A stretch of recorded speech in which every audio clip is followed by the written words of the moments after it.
ভাবতেই অবাক লাগে। একটা সময় যাদের সাথে এক বেঞ্চে বসতে না পারলে মনটা খারাপ লাগতো।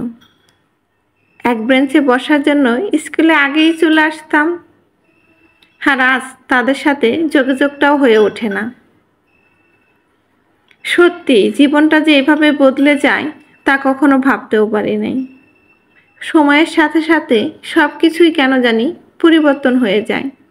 আসসালামু আলাইকুম এভরিওয়ান, সবাই কেমন আছেন? আশা করছি যে যেখান থেকে আমার ভিডিওটা দেখতেছেন সবাই সুস্থ এবং ভালো আছেন। আর যারা আমার ভিডিওটা ক্লিক করছেন তারা প্লিজ একটা লাইক দিয়ে ভিডিওটা কন্টিনিউ করার চেষ্টা করবেন। আশা করছি আজকের ভিডিওটি আপনাদের কাছে ভালো লাগবে। আজকের ব্লগটা বিকেল থেকেই শুরু করে দিলাম। সারাদিন তেমন একটা সময় পাই নাই, একটু ব্যস্ততার মধ্যে সময় পার করতেছি। আর বিকেলে মেয়ে বায়না করতেছিল চিকেন ফ্রাই খাবে, তবে আমি তেমন একটা চিকেন ফ্রাই ভালো বানাতে পারি না, মোটামুটি কোনো রকম। তো সেটাই আসলে আমার মেয়েকে বানিয়ে দেই, কারণ বাহির থেকে আসলে কিনে আমি এই জিনিসগুলো কখনোই আমার মেয়েকে খাওয়াই না। কারণ কেন জানি বাহিরের জিনিসগুলো আসলে যত কম খাওয়ানো যায় বাচ্চাদের ক্ষেত্রে ততই ভালো। দেখা যায় বাহিরের জিনিস কিনে যদি খাওয়ানো যায় বাচ্চাদের জন্য কিন্তু অনেক ক্ষতি। বিশেষ করে ছোট বাচ্চারা দেখা যায় কি বাইরের জিনিস কিন্তু একদমই হজম করতে পারে না, ওরা অসুস্থ হয়ে পড়ে। আমার মেয়ের ক্ষেত্রে আমি ছোটবেলায় অনেক দেখছি বাইরের জিনিস খাওয়ালে অসুস্থ হয়ে যেত। এই জন্য আমি সবসময় চেষ্টা করি আমার ছেলে মেয়েকে সবসময় বাসায় কোনো কিছু বানিয়ে তারপরে ওদের দেওয়ার জন্য।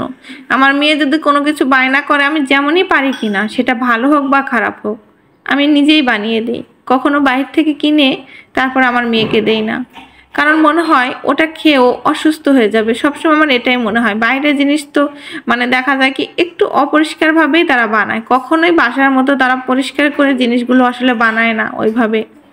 আর বিশেষ করে ছোট বাচ্চাগুলো এই জন্য বাইরের জিনিসগুলো তেমন কিন্তু ভালো একটা হজমও করতে পারে না।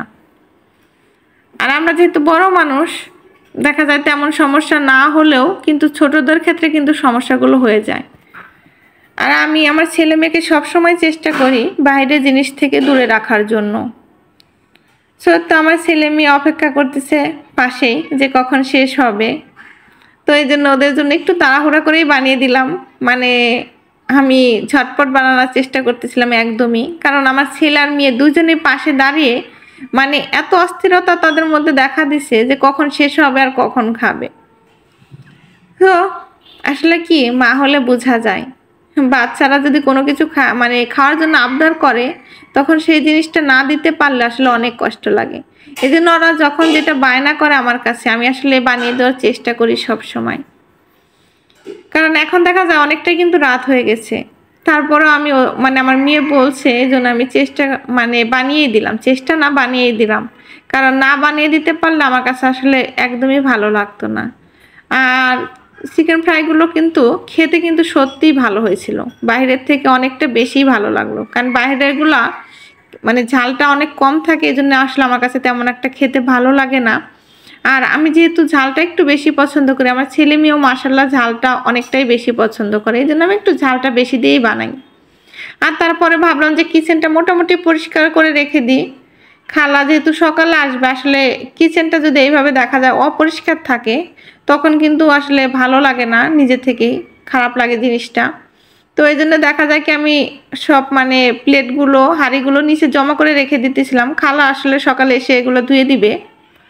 আর এইভাবে যদি এখানে রেখে দেয় দেখা যায় কি কিচেনটা একদমই নোংরা দেখাতেছিল। আর এই জন্য আমার মনটা আসলে ভালো লাগতেছিল না, কেমন জানি কোনো কাজ করতে মন চাইতেছিল না। এই জন্য আমি চেষ্টা করি সবসময় বিকেলের রান্নাগুলো শেষ করে কিচেনটাকে পরিষ্কার করে রাখার জন্য।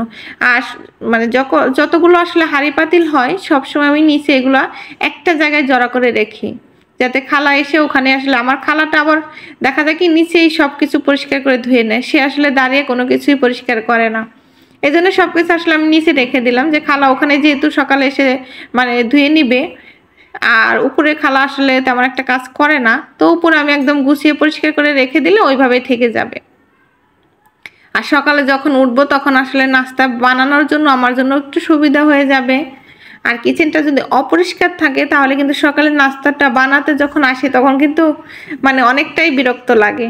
আর এই জন্যই আমি সবসময় চেষ্টা করি ঘুমানোর আগে, রাত যতটাই বাজুক না কেন, কিচেনটা পরিষ্কার করে তারপরে ঘুমানোর জন্য যাই।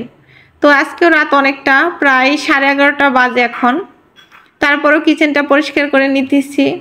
আর সাথে দেখলাম আমার র্যাকটাও অনেকটাই ধুলা পড়ে গেছে। যেহেতু কিচেনে কিন্তু র্যাক থাকলে দেখা যায় কেমন যেন একটা আঠালো আঠালো ভাব হয়ে যায়। আর এই জিনিসগুলো দেখা যায় কি একটু সাবানের পানি দিয়ে পরিষ্কার না করলে পরে কেমন জানি একটা ধরার মতো উপায় থাকে না। তো এই জন্য আমি চেষ্টা করি মাঝে মাঝে এগুলোকে ভালো করে ক্লিন করার জন্য। আর আজকে এমনিতে আসলে একটু মুছে দিতেছিলাম ধুলাগুলো, আগলা যে ধুলাগুলো পড়ছে সেগুলোই। আর আমার কাছে কেন জানি রাত করে কাজ করতে আসলে ভালো লাগে, যেহেতু ছেলে মেয়ে ঘুমিয়ে পড়ে আর কোনো ঝামেলা থাকে না। এই জন্য দেখা যায় কি এই শান্ত পরিবেশে কাজ করতে আমার মনটা ভালোবাসে। আর এর তো তোমাদের ভাইয়া এত রাত্রিতে আবার বাজার নিয়ে আসছে। তোমাদের ভাইয়া সচরাচর এত রাত করে না বাসায় আসতে, তবে আজ অনেকটাই রাত করে ফেলছে। দেখা যায় 11:30 থেকে 12টা প্রায় বেজেই গেছে। আর এখন সে বাজার নিয়ে আসছে, কিছু ফল নিয়ে আসছে, তো একটা ছোট্ট তরমুজ আর কিছু আপেল নিয়ে আসছে। আর এদিকে একটা ছোট্ট মোচা নিয়ে আসছে, আমার খেতে মন চাইছিল, তোমাদের ভাইকে বলছিলাম নিয়ে আসার জন্য। আর কিছু শসা নিয়ে আসছে, আর ধনেপাতা আর লাল শাক। এই তো সকালে আসলে কি তেমন একটা বাজার করার জন্য সময় পাই না। এই জন্য তোমাদের ভাইয়া বলছে এখন থেকে নাকি রাতেই বাজার করে দিবা আমাকে। সো আজকে এই পর্যন্তই। এতক্ষণ সাথে থাকার জন্য সবাইকে ধন্যবাদ। আল্লাহ হাফেজ।